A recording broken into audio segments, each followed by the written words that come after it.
आपका स्वागत है आपके अपने YouTube चैनल महाअध्ययन में। वीडियो को लाइक करें और अगर अभी तक चैनल को सब्सक्राइब नहीं किया है तो सब्सक्राइब करें। आज हम करने जा रहे हैं हमारी छठी कक्षा की सामाजिक विज्ञान यानी कि सोशल साइंस की वर्कशीट और आज हमारे पाठ का नाम है सौरमंडल में पृथ्वी। आपको याद होगा हम पिछली बार भी इसी विषय पर अपनी वर्कशीट को कर रहे थे और आज की हमारी वर्कशीट का नंबर है 4 और आज हम पढ़ने वाले हैं क्षुद्र ग्रह, आकाशगंगा और ब्रह्मांड। चलिए आज की तारीख देख लेते हैं 2 अक्टूबर। और आज क्या खास बात है 2 अक्टूबर को, जरा पता तो लगाइए। चलिए आगे बढ़ते हैं। क्षुद्र ग्रह, आकाशगंगा। देखिए आकाशगंगा के साथ गैलेक्सी साथ में लिखा हुआ है, ब्रैकेट में लिखा हुआ है। जब भी किसी शब्द के साथ ब्रैकेट में एक और शब्द दिया होता है तो इसका मतलब होता है वो दोनों एक ही शब्द हैं, बस उनको अलग अलग नामों से पुकारा जाता है। तो यानी कि आकाशगंगा को हम गैलेक्सी भी बोलते हैं। चलिए तो थोड़ी सी आगे बढ़कर देखते हैं हमारी वर्कशीट में। पिछली वर्कशीट में आपने सौर मंडल के बारे में समझा था। आपको याद होगा पिछली बार हम सौर मंडल या सौर परिवार के बारे में पढ़ रहे थे, जिसमें हमने ये जाना था कि एक सूर्य एक तारा होता है और एक सूर्य के आसपास उसके अपने ग्रह और दूसरे कुछ पिंड होते हैं। शायद आपको याद हो कि हमने ऐसा कुछ पढ़ा था और हमने ये भी पढ़ा था कि ये सब चीज़ें मिलकर, मतलब एक सूर्य के आसपास जितनी भी ये चीज़ें हैं जो उसकी परिक्रमा कर रही होती हैं, ये सब मिलकर एक सौर परिवार बनाती हैं।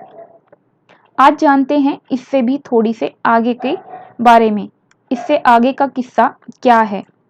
जिस धरती पर हम रहते हैं वह सौरमंडल का एक हिस्सा है।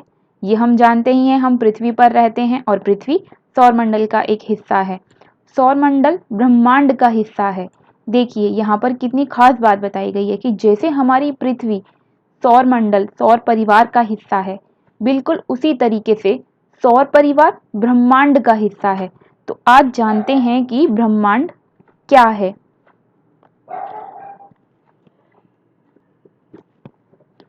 दिन में हम सूरज को चमकते हुए देखते हैं और रात में हम आकाश में हजारों टिमटिमाती हुई वस्तुओं को देखते हैं। सूर्य और इन सभी टिमटिमाती वस्तुओं को खगोलीय पिंड कहा जाता है। और आपको तो पता ही है कि हम रात को जो आकाश में टिमटिमाती हुई बहुत सारी वस्तुएं देख रहे हैं, उनमें से हम बहुत सारी वस्तुओं को तारा भी कहकर बुलाते हैं। तो देखते हैं आगे क्या जानकारी हमें यहाँ पर दी गई है। यूनिवर्स सबसे बड़ी इकाई है जिसमें हम रहते हैं। यूनिवर्स का क्या मतलब है? यूनिवर्स मतलब ब्रह्मांड। ये इंग्लिश और हिंदी के शब्दों का फर्क है, वरना ये दोनों शब्द एक ही हैं।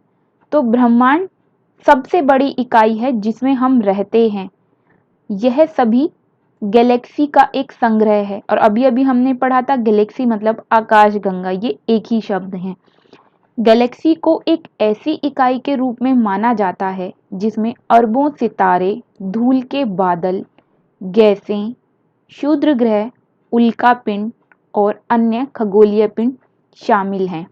इस प्रकार हम कह सकते हैं एकमात्र बड़ी इकाई ब्रह्मांड है और सभी गैलेक्सी मिलकर ब्रह्मांड बनाती हैं।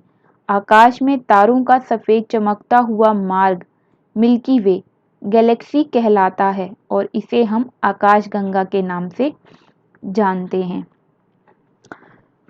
तो हमने जो कुछ भी पढ़ा वो क्या पढ़ा, अगर हम इसे सीधा करके देखें और फिर सीधे से वापस उल्टा करके देखें तो एक ही बात है।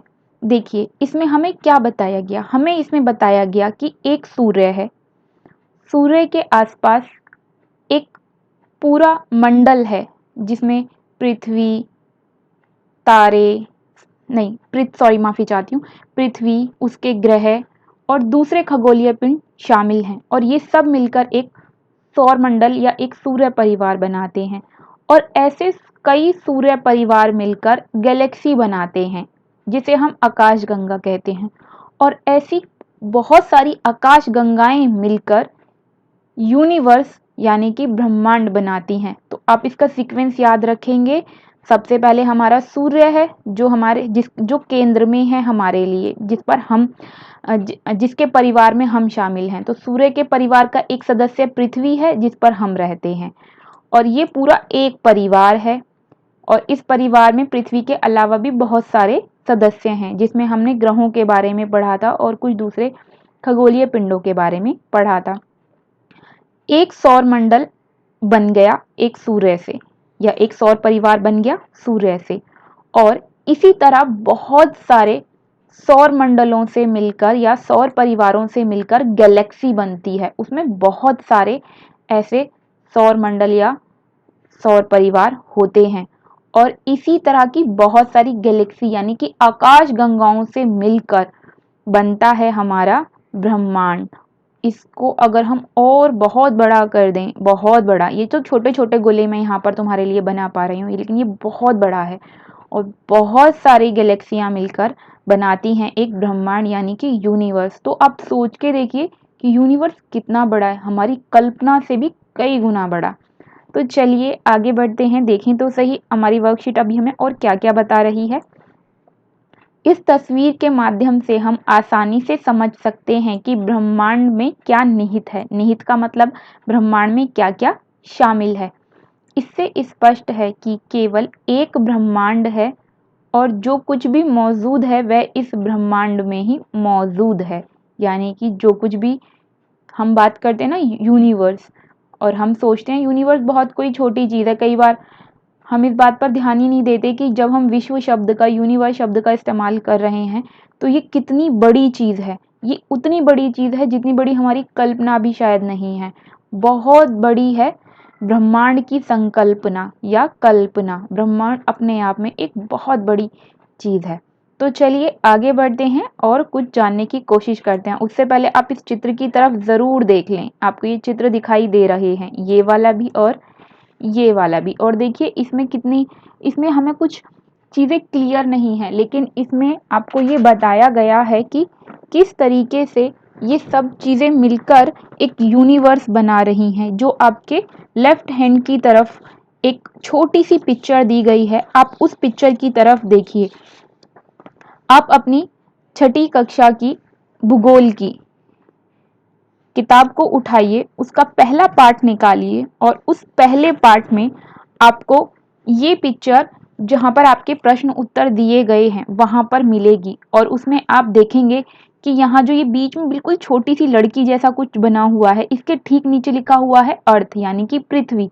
पृथ्वी के बाद सोलर सिस्टम यानी कि सूर्य का पूरा मंडल यानी सौर मंडल पूरा। उसके बाद लिखा है मिल्की वे गैलेक्सी यानी कि आकाशगंगा या गैलेक्सी।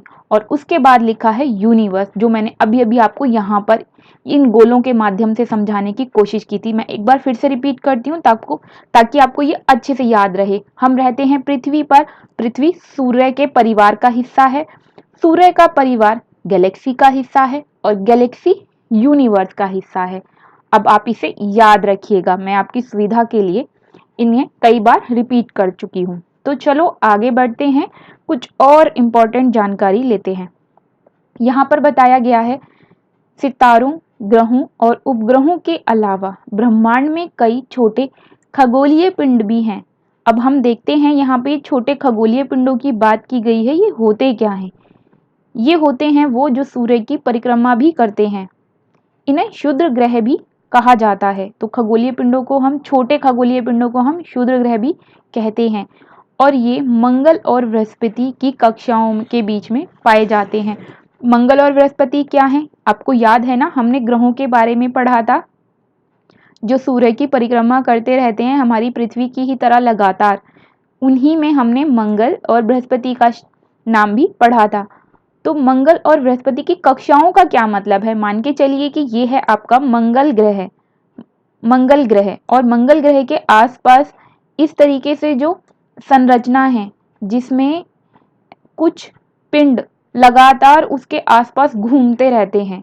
तो ये जो गोल गोल बने हुए हैं रास्ते जैसे, इसको बोलते हैं हम कक्षा।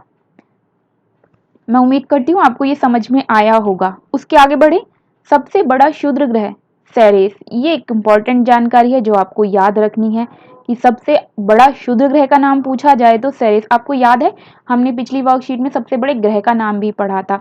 अगर आपको याद है और आप एक इंटेलिजेंट बच्चे हैं या आप इंटेलिजेंट बनना चाहते हैं तो फटाफट से उसे याद कीजिए, नहीं तो फटाफट से अपनी वर्कशीट उठाइए और उसका नाम निकालिए और कमेंट बॉक्स में लिखिए। देखिए तो सही आप अपनी पढ़ाई को लेकर कितने कॉन्शियस हैं। तो चलो आगे बढ़ते हैं उल्का पिंडों की ओर। चट्टानों के छोटे छोटे टुकड़े जो सूर्य की परिक्रमा करते हैं उन्हें उल्का पिंड कहते हैं। ये पृथ्वी के वायुमंडल में प्रवेश करते हैं तो जलने लगते हैं। देखिए यहाँ पे कहा है कि चट्टानों के छोटे छोटे टुकड़े सूर्य की परिक्रमा करते हैं उन्हें उल्का पिंड कहते हैं। और जबकि यहाँ पे हमें कहा गया था कि सितारों, ग्रहों और उपग्रहों के अलावा ब्रह्मांड में कई खगोलीय पिंड हैं जो सूर्य की परिक्रमा करते हैं। इसका मतलब उल्का पिंड भी सूर्य की परिक्रमा करते हैं और खगोलीय पिंड जिन्हें हम क्षुद्र ग्रह कहते हैं वो भी सूर्य की परिक्रमा करते हैं। तो आगे बढ़े। उल्का पिंड के बारे में बताया गया है कि उल्का पिंड जब पृथ्वी के वायुमंडल में प्रवेश करते हैं तो वो जलने लगते हैं। तो अब ये टुकड़े, जिन चट्टानों वाले टुकड़े जो हैं या चट्टानें जो हैं, पृथ्वी में प्रवेश करते ही जलने क्यों लगती हैं? तो इनके जलने का सबसे बड़ा कारण है घर्षण।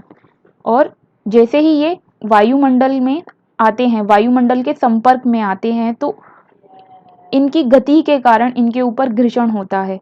घर्षण तो आपने साइंस में पढ़ा ही होगा, मैं उम्मीद करती हूँ आप जानते हैं कि घर्षण किसे कहते हैं। दो चीजों के बीच जो रगड़ाव होता है, मतलब दो चीजों जब आपस में रगड़ खाती हैं तो वो गर्म हो जाती हैं। जैसे हमारी दोनों हथेलियों को हम आपस में रगड़ते हैं तो वो गर्म हो जाती हैं, तो वो जो रगड़न है, रगड़ाव जो है, उसी को घर्षण बोलते हैं। और उसी घर्षण की वजह से ये जलने लगते हैं और इस तरीके से जलने के कारण ये उल्का पिंडे यानी कि छोटे छोटे चट्टानों के टुकड़े जल जाते हैं। अगर ये पूरी तरह से नष्ट हुए बिना पृथ्वी पर गिर जाते हैं तो पृथ्वी पर गड्ढा बन जाता है। अगर मानकर चलिए ये उल्का पिंडे पूरी तरह से नष्ट हुए बिना किसी ऐसी जगह पर गिर जाएं जहां पर लोग रहते हैं तो क्या होगा? आप अंदाजा लगा ही सकते हैं। ऐसी स्थिति में लोगों को बहुत नुकसान उठाना पड़ेगा। लोगों की जान की हानि तो होगी ही, माल की हानि तो होगी ही, साथ में जान की हानि भी होगी। तो मैं उम्मीद करती हूँ आज की वर्कशीट आपको पसंद आई होगी। देखो बच्चों कितनी सारी बातें हमें इस छोटी सी वर्कशीट में बताई गई है। तो देखें आज हमने क्या क्या सीखा। चलो फटाफट से प्रश्न उत्तर करके खुद को चेक करते हैं। ब्रह्मांड से आप क्या समझते हैं? तो सीधी सी बात है, हमने अभी अभी पढ़ा पृथ्वी सूर्य के परिवार का हिस्सा है, सूर्य का परिवार गैलेक्सी का हिस्सा है और गैलेक्सी ब्रह्मांड का हिस्सा है। तो कुल मिलाकर ब्रह्मांड सबसे बड़ी इकाई है जिसमें हम रहते हैं और यह सभी गैलेक्सी का एक संग्रह है। संग्रह मतलब उन सबका कलेक्शन है। तो अब आगे बढ़े।